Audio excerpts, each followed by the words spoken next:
만유의 주 되신 예수 그리스도로 말미암아 화평의 복음을 전하사 이스라엘 자손들에게 보내신 말씀, 곧 요한이 그 세례를 반포한 후에 갈릴리에서 시작하여 온 유대에 두루 전파된 그것을 너희도 알거니와, 하나님이 나사렛 예수에게 성령과 능력을 기름 붓듯 하셨음에 그가 두루 다니시며 선한 일을 행하시고 마귀에게 눌린 모든 사람을 고치셨으니 이는 하나님이 함께 하셨음이라. 우리는 유대인의 땅과 예루살렘에서 그가 행하신 모든 일의 증인이라. 그를 그들이 나무에 달아 죽였으나 하나님이 사흘 만에 다시 살리사 나타내시되 모든 백성에게 하신 것이 아니요 오직 미리 택하신 증인 곧 죽은 자 가운데서 부활하신 후 그를 모시고 음식을 먹은 우리에게 하신 것이라. 우리에게 명하사 백성에게 전도하되 하나님이 살아있는 자와 죽은 자의 재판장으로 정하신 자가 곧 이 사람인 것을 증언하게 하셨고, 그에 대하여 모든 선지자도 증언하되 그를 믿는 사람들이 다 그의 이름을 힘입어 죄사함을 받는다 하였느니라. 베드로가 이 말을 할 때에 성령이 말씀 듣는 모든 사람에게 내려오시니 베드로와 함께 온 할례 받은 신자들이 이방인들에게도 성령 부어 주심으로 말미암아 놀라니, 이는 방언을 말하며 하나님 높임을 들음이러라. 이에 베드로가 이르되, 이 사람들이 우리와 같이 성령을 받았으니 누가 능히 물로 세례 베품을 금하리요? 예수 그리스도의 이름으로 세례를 베풀라. 그들이 베드로에게 며칠 더 머물기를 청하니라.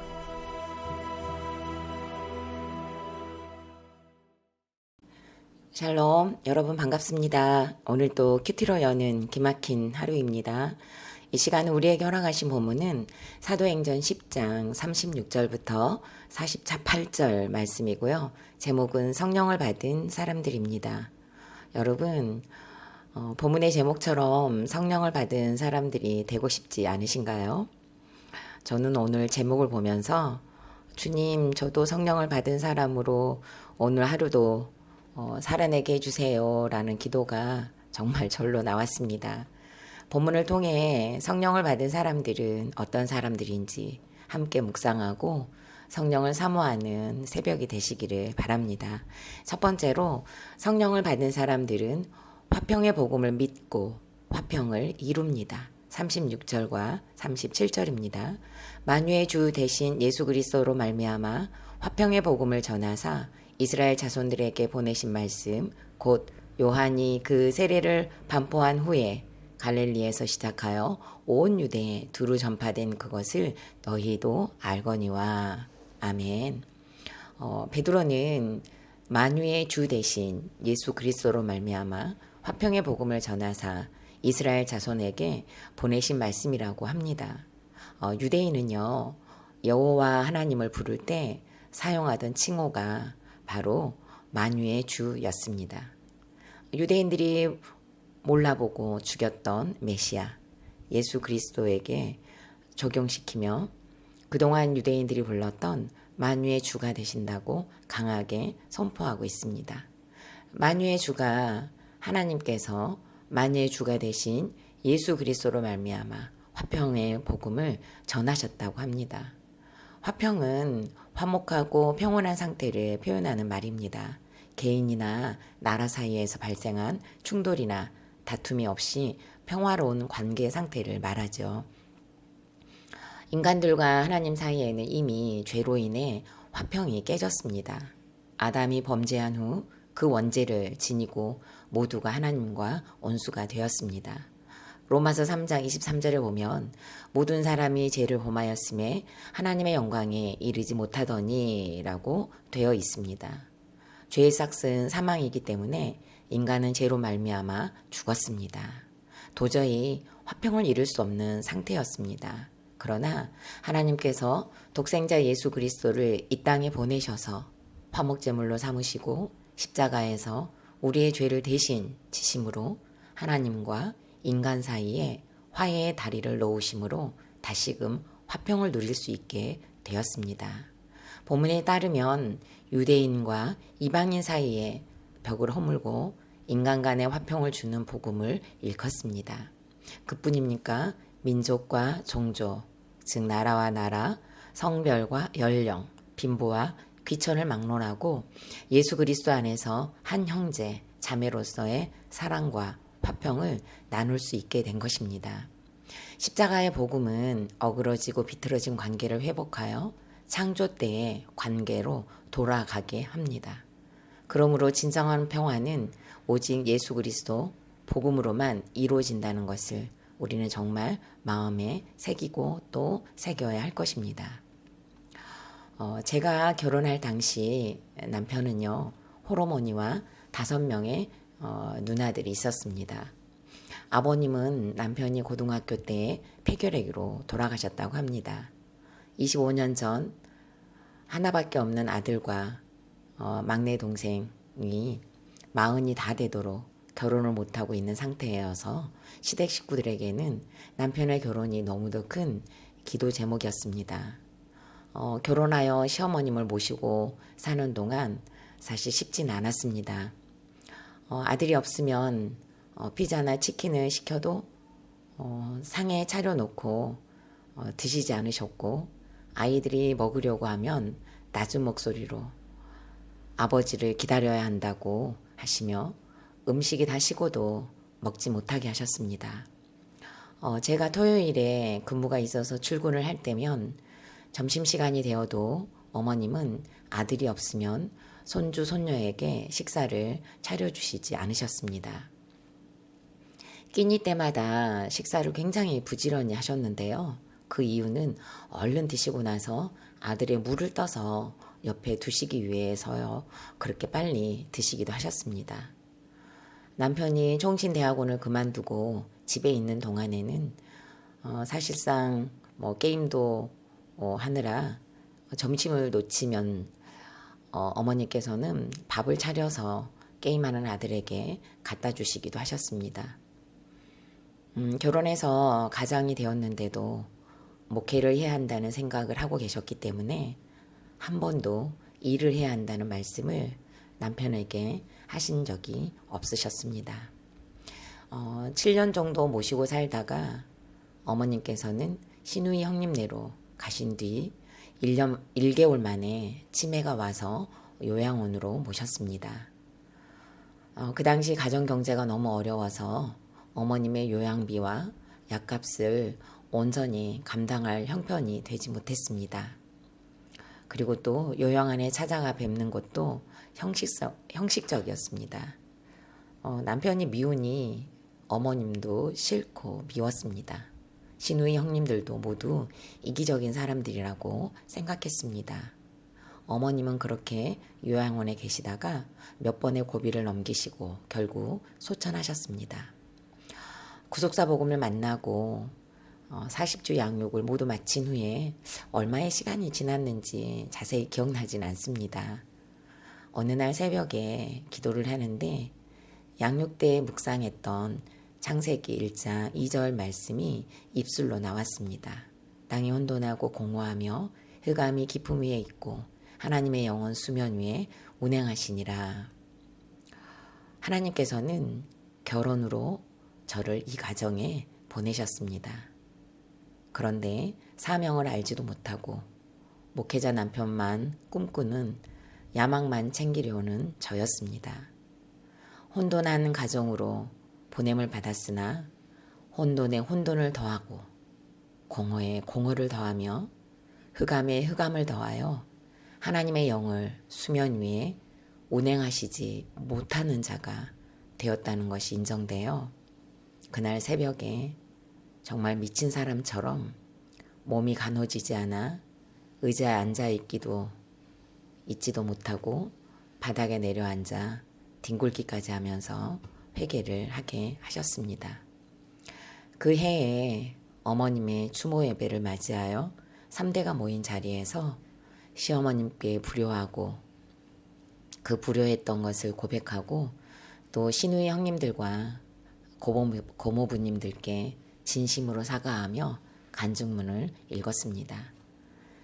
이 사건이 계기가 되어 그동안 시누이 형님들의 마음도 알게 되었습니다. 어머님께서 돌아가시면 절대로 저를 보지 않겠다고 다짐을 한 신우이 형님도 계셨고요. 저를 많이 미워하셨다는 마음도 나눠주셨습니다.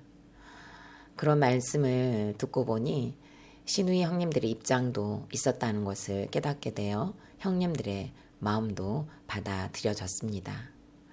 앙금으로 남았던 감정들을 서로 나누다 보니 예전에 없던 화평이 이루어져 지금은 수시로 연락하고 만나고 소소한 안부를 물으며 일이 있을 때마다 함께 기도 제목을 나누며 가도록 하고 계십니다.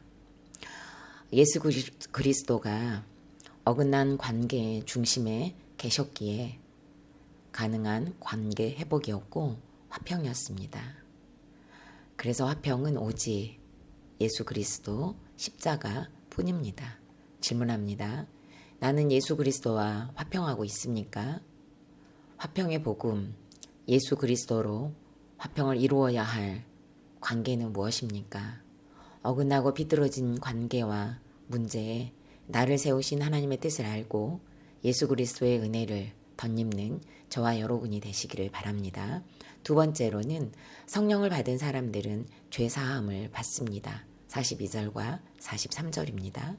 우리에게 명하사 백성에게 전도하되 하나님이 살아있는 자와 죽은 자의 재판장으로 정하신 자가 곧 이 사람인 것을 증언하게 하셨고 그에 대하여 모든 선지자도 증언하되 그를 믿는 사람들이 다 그의 이름을 힘입어 죄사함을 받는다 하였느니라. 아멘. 베드로는요, 유대인들에게 계속 그리고 또 이방인들에게 계속 예수 그리스도를 이야기합니다. 예루살렘에서 행한 예수님의 모든 일의 증인이 바로 우리라고 하며 예수님을 나무에 달아 죽였으나 하나님께서 사흘 만에 다시 살리셨고 죽은 자 가운데서 부활하신 후 음식도 함께 먹은 사실과 이제는 모든 백성에게 복음을 전할 사명이 주어졌음을 외칩니다. 그리고 아주 분명한 말씀, 그를 믿는 사람들이 다 그의 이름을 힘입어 죄사함을 받는다는 구속의 예수님을 전합니다. 복음의 핵심 구절입니다. 누구든지 예수 그리스도를 믿고 회개하는 자마다 죄사함을 얻는다는 사실은 하나님께서 베드로를 통해 고넬료에게 들려주고자 하신 온 집에 구원 얻을 말씀이었습니다. 이 말씀은 이미 오래전부터 구약시대의 선지자들이 예언한 말씀입니다.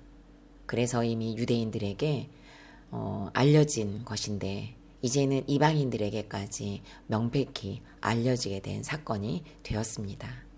베드로가 이 생명의 말씀을 전하는 중에 성령께서 말씀을 듣는 모든 사람에게 조용하면서도 강력하게 내려오셔서 임재하셨습니다. 그 현상으로는 오순절 다락방에서 일어났던 사건처럼 방언을 말하며 하나님을 높이는 일이 일어났습니다. 여기에서 성령의 임재를 경험한 사람들은 모두 이방인들이었습니다. 하나님의 은혜와 복음이 이방인들에게도 온전하게 개방되었습니다. 성령께서 이들과 함께 하셨다는 것을 보여주시며 하나님의 택한 백성이 되었다는 것을 확실하게 정말 눈으로 보여주셨습니다. 47절 말씀에서 베드로는 깨달았습니다. 이방인도 구원의 대상이라는 것을 인정합니다. 베드로는 이 사람들이 우리와 같이라고 말함으로써 유대인과 이방인의 장벽이 실질적으로 무너졌다는 것을 선언합니다. 이제 베드로는 선언에 이어 공식적으로 고넬료와 그의 가족들에게 물로 세례를 주는 것으로 예수 그리스도와 연합되었다는 것을 공표합니다. 베드로는 이 사건으로 그동안의 고집을 모두 내려놓습니다. 가치관이 변했습니다. 혈계의 사람이었던 베드로였거든요. 예수님께서 고난당하실 때 3번이나 부인했습니다. 먼저 예수 그리스도를 힘입고 죄사함을 받았던 베드로였기 때문에 또 다른 죄인 수많은 베드로들에게 복음을 전하기 위해 며칠 더 머물며 실로 이방전도의 소고기 한 장을 열고 있습니다. 사랑하는 여러분, 죄사함을 받으셨습니까? 오늘 저와 여러분이 예수 그리스도를 힘입어 죄사함을 받고 누리는 귀한 하루가 되기를 간절히 소망합니다. 질문합니다. 내가 고난 가운데 있을 때에 어떤 말씀이 들렸습니까? 나는 말씀을 더 따릅니까? 내 생각을 먼저 합니까? 매일매일 큐티하면서 내 생각을 말씀에 맞춰보기를 이 새벽이 되길 결단하시기 바랍니다. 9월 30일 보석상자입니다. 좋은 남편, 나쁜 남편은 세상의 세속적인 잣대일 뿐입니다. 세속적으로 힘든 남편일수록 하나님의 부르심에 귀 기울입니다. 세속적으로 좋은 남편일수록 하나님 앞으로 나아가지 않습니다. 구속사적으로 바라볼 때 힘든 남편이 좋은 남편일 수 있습니다. 아멘. 다 같이 기도드립니다. 살아계신 하나님 감사드립니다. 하나님께서 베드로에게 환상을 통해 이방 정도의 사명을 보여주셨지만 꿈에서 속되고 깨끗하지 않은 것은 결코 먹지 않겠다고 거부했습니다. 그러나 3번씩이나 나타나 설득하시며 이방인 고넬료의 가정을 향하여 복음이 흘러가도록 이방 전도의 문을 열게 하셨습니다. 성령을 받아 유대인과 이방인들이 복음으로 화해를 이루기를 원했습니다. 죄로 말미암아 죽었던 우리에게까지 복음이 들어올 수 있도록 오늘 베드로를 사용하신 것을 봅니다. 우리가 예수 그리스도를 믿었음에도 여전히 막혀있는 관계의 담들이 있습니다. 때로는 건강이 막혀있고 경제가 막혀있기도 합니다. 장래도 막혀있기도 하고 말씀이 들리지 않아 회개가 막혀있기도 합니다. 막혀있는 모든 사건들에게 성령의 기름을 부으사 복음으로 십자가로 화해를 이루며 화평으로 나아가게 하여 주옵소서. 모든 사건이 구원의 사건이 되도록 역사하여 주옵소서. 죄사함의 은혜로 참 자유를 얻게 하여 주옵소서. 예수님의 이름으로 기도드립니다. 아멘.